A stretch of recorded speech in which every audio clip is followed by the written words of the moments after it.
Bonjour mes chers, comment allez-vous? Ça va bien, je l'espère. La séance d'aujourd'hui sera la correction des deux bilans CE2, l'unité numéro 2, page 50 et page 64. Alors on va commencer par la page 50. Conjugue le verbe correctement au présent de l'indicatif. Alors, vous avez fait les verbes du premier groupe. Les verbes du premier groupe se terminent avec ER à l'infinitif, sauf le verbe aller. C'est la règle. Donc, pour conjuguer ces verbes au présent de l'indicatif, vous devez enlever ou bien supprimer ER et d'écrire le radical. Donc, la première partie s'appelle le radical. Vous allez l'écrire. Ça, c'est premièrement. Par la suite, vous allez ajouter la terminaison des verbes du premier groupe au présent, qui est E, ES, E, ONS, EZ, ENT. Alors, les trois premiers, c'est pour les trois premières personnes du singulier, les trois autres concernant le pluriel. D'accord? Alors maintenant, on va voir les phrases. Elle, le verbe bouger beaucoup sur sa chaise. Alors, elle, c'est la troisième personne du singulier, donc je vais mettre E, je vais ajouter E.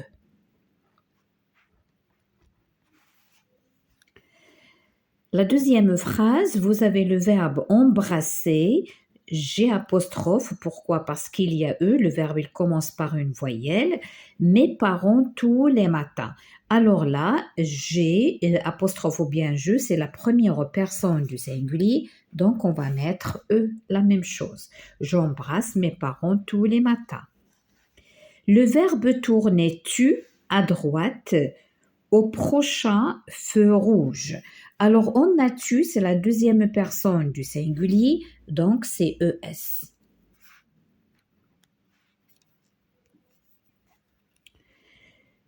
La phrase suivante, vous avez le verbe donner, il avec S, un ballon pour chaque équipe. Alors, on a il avec S, c'est ENT qu'on va mettre à la fin. Donc, il donne un ballon pour chaque équipe. La phrase suivante, le verbe imaginer, nous, un merveilleux conte. Alors, nous, c'est la première personne du pluriel, donc c'est ONS. Nous imaginons un merveilleux conte. Vous, le verbe tomber dans un trou. Vous, c'est la deuxième personne du pluriel, donc c'est EZ et ça donne vous tombez dans un trou. La question numéro 2 dit si ces phrases sont affirmatives, donc vous allez écrire A, ou négatives, vous allez écrire N. Alors, je vous ai fait déjà une leçon concernant la phrase affirmative, la phrase négative. Vous pouvez la regarder si vous l'avez ratée, sinon je vais vous laisser le lien dans la boîte de description si vous voulez la voir encore une fois ou bien si vous l'avez raté. Laurence part en vacances. Alors, avant de répondre, la phrase négative, c'est la phrase qui dit non. Et lorsqu'on dit non, on introduit les mots de négation. Et quels sont les mots de négation? Alors, on a ne pas, ne jamais, ne plus, ne rien, ne nini, etc. Et si le verbe il commence par une voyelle, on met un apostrophe. D'accord? Alors, Laurence part en vacances. Alors, il n'y a pas les mots de négation, donc c'est une phrase qui est affirmative. Elle ne joue plus à la marelle. Alors, dans cette phrase, il y a ne, il y a plus. Donc, ce sont les mots de négation ou bien les adverbes de négation. Donc, c'est une phrase qui est négative. Les salades ne poussent pas dans le jardin. Alors, on a ne et on n'a pas. Donc, c'est une phrase qui est négative. Pendant l'automne, les feuilles tombent. Les feuilles tombent, c'est-à-dire, c'est une phrase qui est affirmative. Il n'y a pas de mot de négation. D'accord? Les feuilles tombent. Il ne mange rien ce midi. Alors, on a ne et on n'a rien. Ce sont des mots de négation, donc c'est une phrase qui est négative. C'est bon? Alors, je passe à l'orthographe. Alors, vous avez S. Alors, je vais lire tout d'abord la consigne, après je vais vous expliquer. Complète avec S ou deux S pour obtenir les sons S ou bien Z. D'accord? Donc là, ils n'ont pas précisé est-ce que on a uniquement le son S ou bien uniquement, mais non, on peut avoir le son S comme on peut avoir le son Z. Mais ici, les mots, ils doivent avoir un sens. Et vous avez des images, des petites illustrations qu'on va nommer. Alors, c'est quoi? C'est une chemise. La chemise, donc, on va mettre un seul S entre deux voyelles, ça se prononce Z. Là, un escalier pour monter, donc S, il y a E, il y a C, c'est une voyelle E, et là c'est une consonne, donc c'est le son S. Un classeur, un classeur. Alors là, si je mets un seul S, ça va se prononcer un classeur parce qu'il y a deux voyelles. Mais non, c'est un classeur, on va mettre double S. Des ciseaux, un seul S entre deux voyelles. Un oiseau, S entre deux voyelles, c'est le son Z. Là, c'est une caisse. C'est une caisse, donc je vais doubler le S. Là, c'est une fusée. Un seul S entre deux voyelles. Un castor, un seul S. Pourquoi? Parce qu'on a une consonne et une voyelle. Un ours, parce que c'est à la fin. Et on a une consonne avant. Maintenant, on va passer au vocabulaire. Sépare d'un trait le préfixe et le radical dans chaque mot. Alors, préfixe, c'est la partie qui se trouve au début. Donc, le désespoir. Alors, dans ce mot, on a espoir. Déplacer, placer, c'est D. Antivol, vol. Inhabituel, habituel. Un trident, dent. Un téléski, ski. Extraordinaire, ordinaire. Maladroit, adroit. Sous-peser, peser. Exposer, poser. Désaccordé, accordé. Disparaître, paraître. Reprendre, prendre. Prévoir, voir. Transporter, porter. Renverser, verser. Alors, comme vous voyez, j'ai séparé le préfixe qui est devant et le mot qui l'associe. D'accord? Alors maintenant, on va passer au bilan numéro 2, page 64. On est dans les mêmes leçons, la phrase négative, la conjugaison des verbes du premier groupe au présent.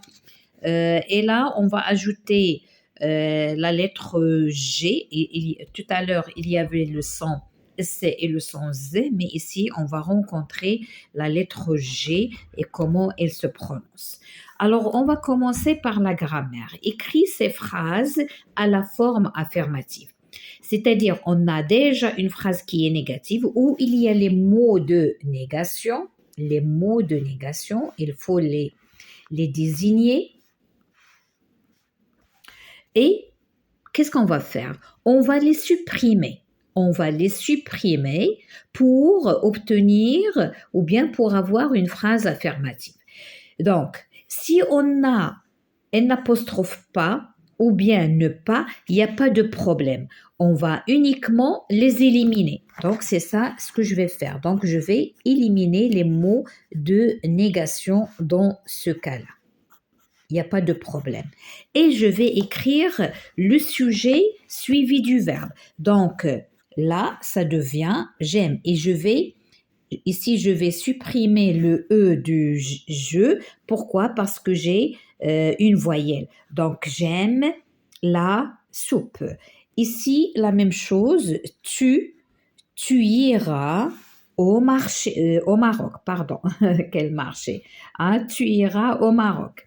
C'est nous montons à cheval.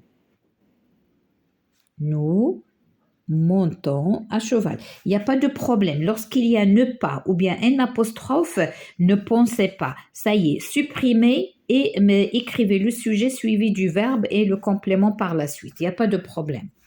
Là aussi, elles ont dormi. Là aussi, il n'y a pas de problème. Mais lorsque vous allez rencontrer jamais, plus, rien, etc., là, il faut s'arrêter parce que chaque forme négative, elle a son équivalence à la forme affirmative. Donc, lorsqu'il y a jamais, soit on va utiliser toujours, soit on va utiliser souvent. Ça dépend de la phrase. Alors là, je vais essayer. Je suis toujours allée en France, mais un peu lourd. Alors, je vais dire, je suis souvent allée en France. D'accord? Et donc, je vais l'écrire. Je suis souvent allée en France. Et parfois, on va utiliser toujours parce que ne jamais, son équivalence, c'est souvent ou bien toujours. Maintenant, je passe aux pronoms personnels, toujours la grammaire. On entoure les pronoms personnels dans les phrases suivantes. Et lorsqu'on parle des pronoms personnels, on parle de je, on parle de tu, il, elle, on, nous, vous, il avec S, elle avec S. C'est très simple. Alors, mon père a acheté une voiture. Elle roule très vite. Elle. Nous rentrons chez nous après la fin de la classe. Alors, nous. Alors ici, vous allez me dire, il y a nous encore. Mais nous ici, ce n'est pas un pronom personnel, mais il désigne un lieu. C'est un pronom. Nous rentrons chez qui? Chez nous. Après la fin de la classe. D'accord? Alors nous ici, c'est pas un pronom personnel sujet. Pierre et Paul restent à l'école. Ils sont punis. Ils avec S. Maud et Julie habitent la même rue. Elles sont voisines. Elles avec S. Je pars de la maison à 8 heures tous les jours. Je. Martin bavarde avec son voisin. Ils sont bavards. Il avec S. Maintenant, on va passer à la conjugaison. On tourne uniquement les verbes du premier groupe et conjugués au présent de l'indicatif. Alors, on a dit les verbes du premier groupe se terminent par ER, sauf le verbe aller. Donc, pleurer, il y a ER. Rire, c'est un verbe du troisième groupe. Jouer, c'est un verbe du premier groupe. Aller, c'est un verbe du troisième groupe. Rire, là aussi, c'est un verbe du troisième groupe. Grossir, c'est un verbe du deuxième groupe. Fermer, c'est un verbe du premier groupe. Chanter, c'est un verbe du premier groupe. C'est bon? Alors maintenant, on va conjuguer chacun de ces verbes. Alors, au singulier, qu'est-ce qu'on dit? Je pleure. Tu pleures, ES. Il, elle, on, c'est pleure avec E. Nous pleurons. Vous pleurez. Il avec S, elle avec S, pleure avec ENT. La même chose pour le verbe jouer.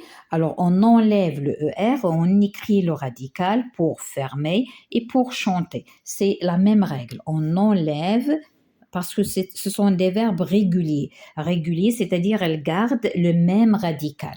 Donc, je joue, tu joues, il joue. Nous jouons, vous jouez, il joue, elle joue. Je ferme, tu fermes, il ferme. Nous fermons, vous fermez, il ferme, elle ferme. Soit les yeux, soit la porte, n'importe. Je chante, tu chantes, il chante, nous chantons, vous chantez, il chante, elle chante. Maintenant, on va passer à l'orthographe. L'orthographe, comme vous voyez, recopie les mots dans la colonne correspondante. Avant de vous lire les mots, jetons un coup d'œil sur ce tableau. Alors, je vois la lettre G, je vois la lettre J, je vois GE. Alors, on a ici, j'entends G et ici, j'entends G.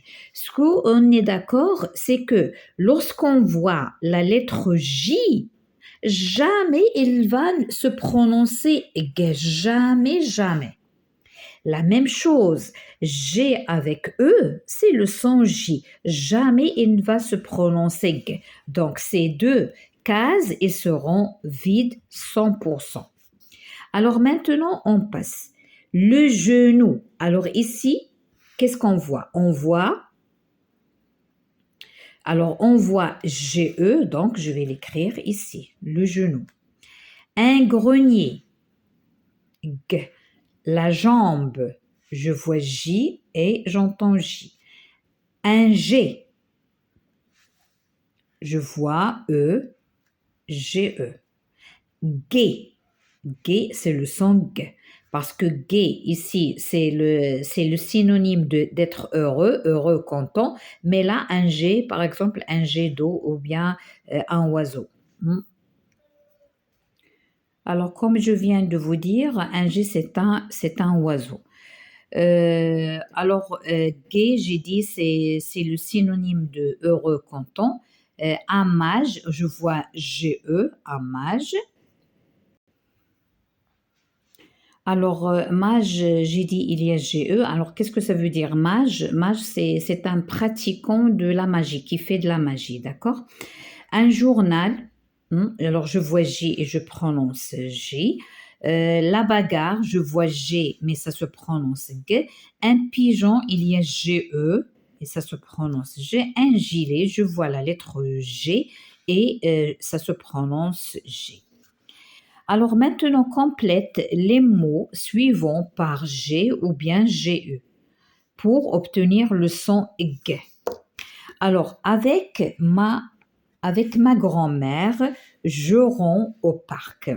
Je trouve mes amis ensemble. Nous allons jouer au ballon et glisser sur le toboggan. Puis, nous prendrons notre goûter et nous jeterons du riz aux pigeons. Fatigué, alors là, si je mets uniquement la lettre G, ça va se prononcer fatigué, donc je vais mettre le U. Fatigué, nous assisterons au spectacle de Guignol. Alors Guignol, là, ce sont des poupées en chiffon ou bien qui bougent, chiffon et du bois qui fait des spectacles, qui font des spectacles. Il y en a des personnes qui le font bouger. Alors, 6. Trouve le champ lexical pour chaque liste de mots. Alors, champ lexical. Champ lexical, ça veut dire quoi? Ça veut dire qu'on parle d'un thème et il y a plusieurs mots qui peuvent intervenir, qui peuvent être associés à ce thème. Par exemple, si on dit école, alors école, il y a les élèves, maîtresse, directeur, classe, table, tableau, cours de récréation, etc. Donc, tous ces mots, ils se rapportent à l'école. D'accord? Alors, on va voir nos exemples. Trouve le champ lexical pour chaque liste. Alors, on a banane, ananas, mangue, orange. Alors là, ici, c'est facile. Ce sont des fruits. Normalement, là, dans ce cas-là, il peut prendre d'autres noms au lieu de dire le champ lexical. Là, on parle des mots génériques et mots particuliers. Mot générique, c'est le mot global, exemple fruit, mais les mots particuliers, ce sont ces fruits diversifiés, orange, banane, mangue, figue, etc. Je passe à la deuxième liste. Rose, jonquille, pâquerette, violette, ce sont des fleurs. Terre, Vénus, Pluton, Mercure, ce sont des planètes. Les planètes. Alors, pour le dernier exercice, concernant le vocabulaire, les préfixes, écris le contraire des mots suivants en ajoutant un préfixe. Alors là aussi, je peux vous laisser un lien où j'ai bien expliqué les préfixes pour un autre niveau, mais lorsqu'on dit, il y en a les leçons qui se ressemblent pour tout le primaire, hein, même secondaire. Lorsqu'on parle des préfixes, il n'y a pas des préfixes uniquement pour CE1, pour CE2 et pour CM1 autre chose et pour la sixième année autre chose. Non, les préfixes, ce sont les préfixes. Les règles sont les mêmes règles, d'accord? Alors, il faut être d'accord là. Vous n'allez pas dire, ah non, c'est pour CM1, donc je ne peux pas suivre, ou bien c'est pour la sixième année, je ne peux pas suivre. Non, les préfixes, la phrase affirmative, la phrase négative, alors la conjugaison des verbes du premier groupe, les règles, ce sont les mêmes. Ce sont les mêmes pour tous les niveaux, hein. Soyons d'accord. Alors, les préfixes qui désignent le contraire. Alors, on a beaucoup. On a ir, on a il, on a mal, on a des, on a mais, etc. Alors, on va voir. Agréable. Agréable, il y a une voyelle, donc on va dire désagréable. S. Propre, mal, propre. Alors là, pour propre, il y a deux, soit impropre, soit mal propre. C'est la même chose. Obéissant, désobéissant. Parce qu'il y a O, une voyelle. Heureux, malheureux. Monter, démonter. Faire, défaire. Maquiller, démaquiller. Capable, incapable. Et comme je viens de vous dire, je vais vous laisser deux liens.